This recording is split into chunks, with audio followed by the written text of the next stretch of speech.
It's been a while since we've taken you behind the scenes, so today we're going to go ahead and take a look at what's going on in the greenhouse. Hi, I'm Heidi from Garden Crossings, and it is the end of October, beginning of November now, and we are starting to wind down shipping for the 2023 season. And I wanted to let you know how much we've appreciated all of these boxes that we've been able to send out all across the United States this year. And we hope that you've been happy with the plants that you've received. So like I said, today we did a little bit of shipping. So you can see behind me, this is just a few of the pallets that are ready to go out. So the team is all done with the shipping for today. So we're going to go ahead and take a walk out in the greenhouses and take a look at what they're currently doing. And also we're going to go ahead and check out some of the fall shrubs to see the different colors that they are putting on with their beautiful fall display. So let's go ahead and take a walk in the greenhouse. So this is a beautiful sight to see this time of year. Empty greenhouses mean that we have been able to ship out a lot of plants. This is just one area in the greenhouses, and it's so beautiful out here right now. The sun is out.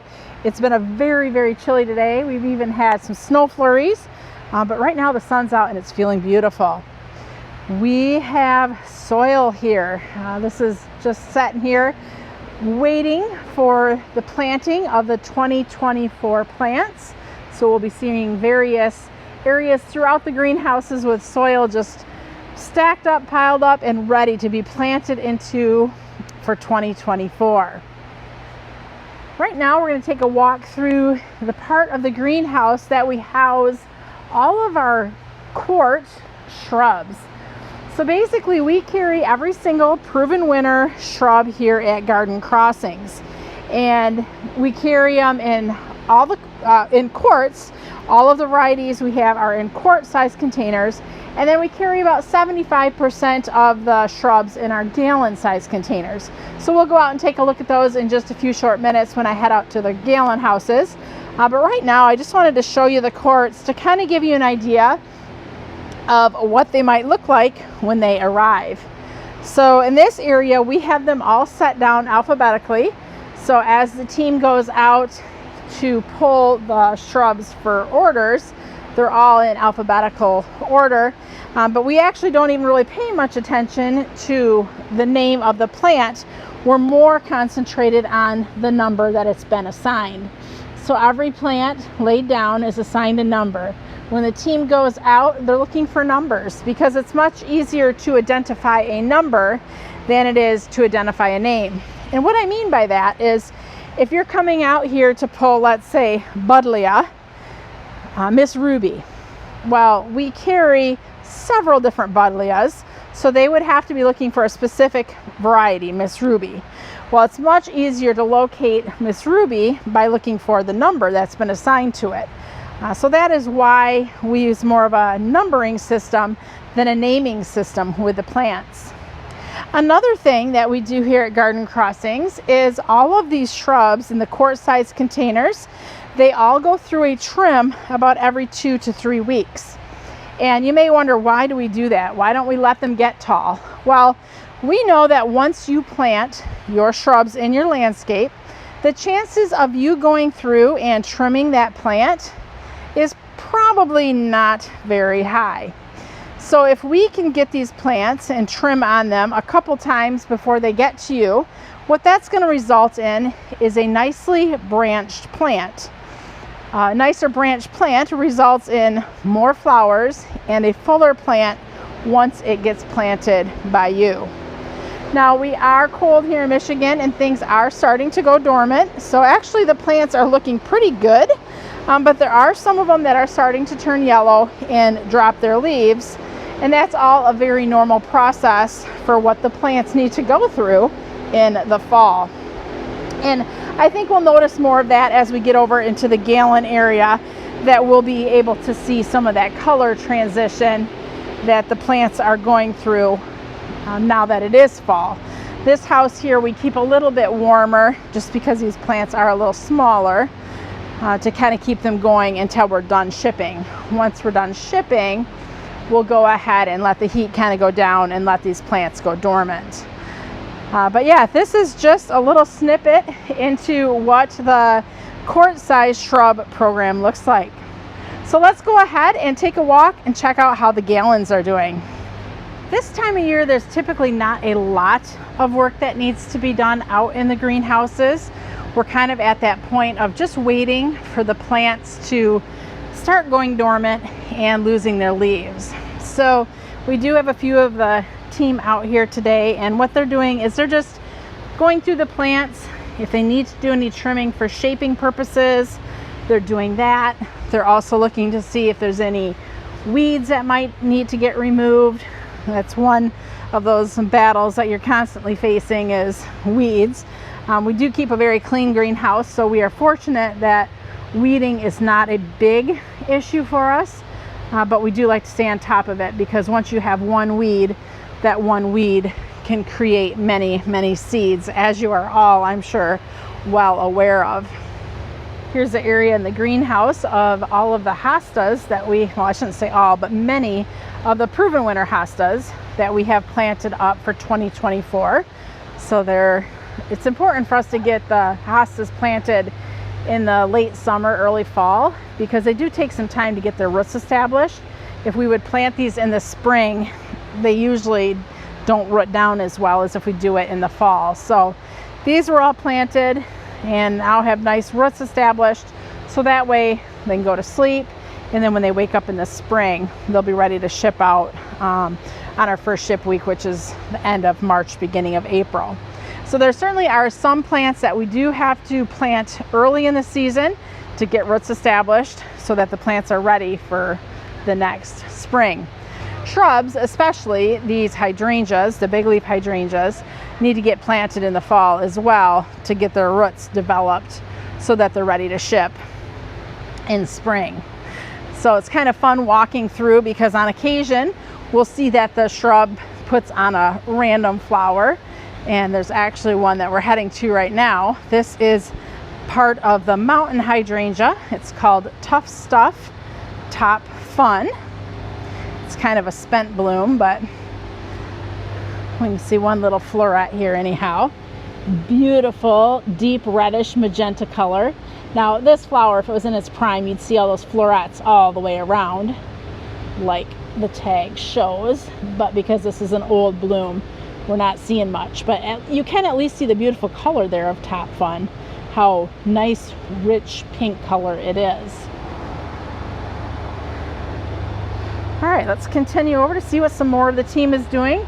And then as we head this way, we're going to start seeing more fall color, I'm hoping, develop on the shrubs.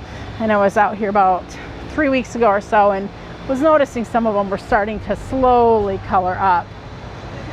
So in this area here, they're going through the evergreens, and again, just checking to see if there's any little weeds that need to get removed.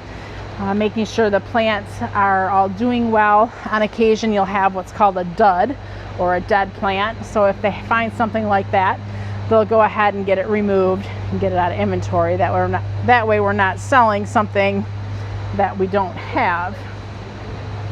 This area here, they are going through the cone flowers, and one thing that's important with the cone flowers, especially this time of year, is that if they're going to flower, we want to trim those flowers off, because we don't want the plant to put its energy into the flower, because really the plant has no need to flower, especially in the greenhouse this time of year.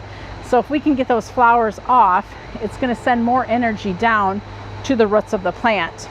So there are times when there's a plant that is beautifully in flower and we're going to get rid of them, because we don't want the energy going up, we want the energy going down. So sometimes if you see you've gotten a plant that's been trimmed, A, it could have just been a spent bloom, or B, we've purposely removed the flower because we want to make for sure that that plant is going to have an excellent root system.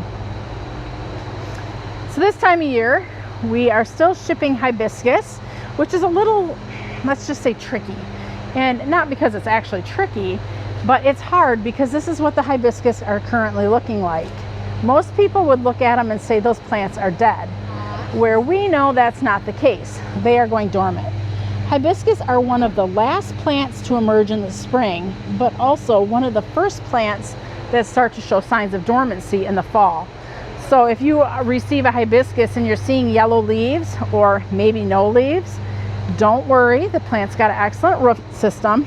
The top is just starting to go to sleep. So I can tell that the team will be heading into these shortly because they're going to remove any of those crunchy leaves. It looks like there's a little bit of moss that's starting to form over the soil. So they'll go through, remove all that moss, put some fresh soil down, and getting them all cleaned up and ready for next year. Grasses, that's another plant that's important for us to plant here in Michigan in the fall because they like it hot. So even late summer, I think, is when we plant these. So when ornamental grasses like the heat to get established, if we don't get these planted in the late summer, they won't get roots on them for a long time if we plant them in the spring, because they just need that heat to create roots to create a beautiful, healthy plant. So this is another one of those that has to get planted late summer if we want to be able to sell it early in the spring. I am seeing some perennials in bloom, so we'll head over and check those out. So these were all planted, let's see here, in week 33, whatever that pans out to. So these are our creeping phlox, and we like to plant our creeping phlox in the fall because we want it to be nice and full in the spring so that it can hopefully be flowering when we're shipping it to you. So these plants are just sending off some kind of rogue blooms at this point, but it's always fun to see a little color even when the color is out of season. So these are all of our quart-sized perennials, just getting ready and established so that they're ready to go in the spring.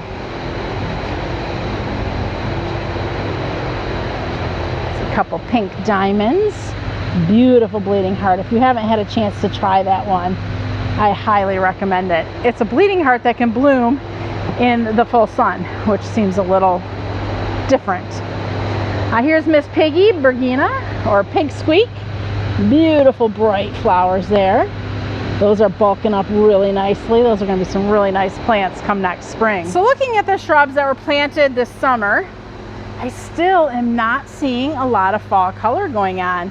Basically what that means is that the greenhouses have just been able to maintain a temperature that is warm enough that the plants aren't feeling like they need to go to sleep or go into dormancy.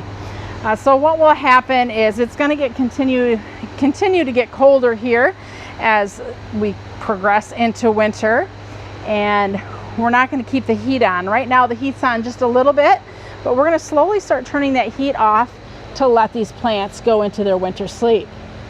Here we've got the butterfly bush. This is Miss Ruby. Beautiful hot pink blooms. Smells really nice right now as well. That's one thing that usually is pretty safe to say with butterfly bush, is they're so fragrant.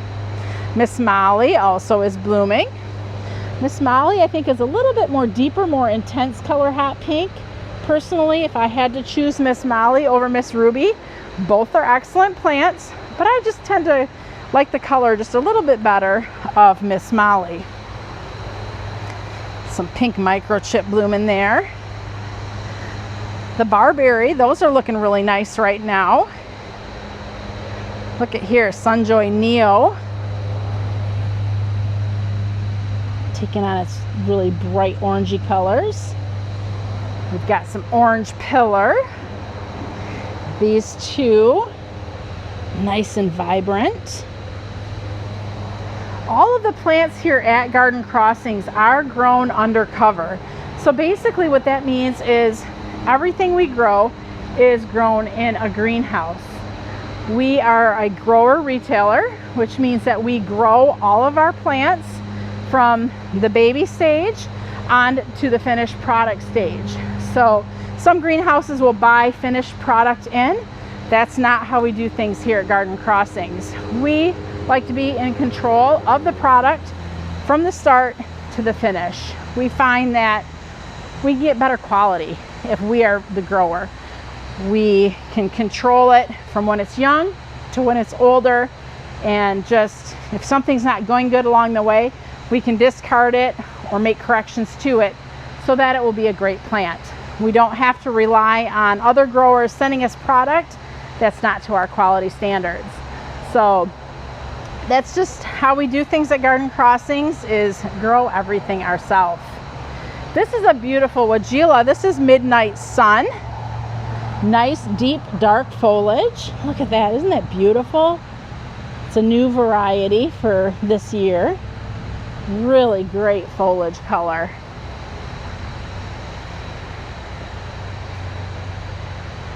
Other bright splashes that we're seeing coming up, these are more spirea, but these are more of the chartreuse colored spirea. Double play dolly. This too was another new variety here in 2023. Beautiful purple blooms with a nice chartreuse foliage. And double play candy corn. This plant has got gorgeous spring color. When it emerges in the spring, it shows signs of red and orange. Beautiful new colors on the growth when it's coming out in the spring. Right now it doesn't really look like a whole lot interesting, but believe me, it's that spring color that is what really sets that plant apart. Moving along, there's a few roses that are in bloom. Senorita Rose. This actually, I believe, was the 2023 Rose of the Year.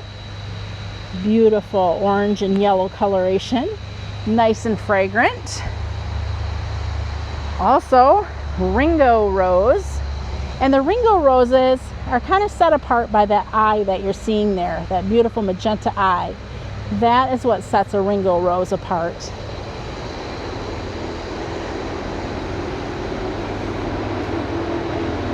So as these plants start to go dormant, we'll come through, and if there's any trimming that needs to be done, we'll go ahead and give them a nice light shaping trim.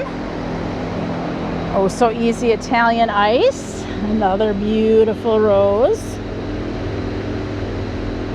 The thing I like about Italian ice is it kind of goes through color phases depending on what the temperature is outside. Some azaleas blooming. Perfecto Mundo Epic Pink. Yeah, I'd say this is a pretty epic color. Kind of awkward the way I'm holding the camera.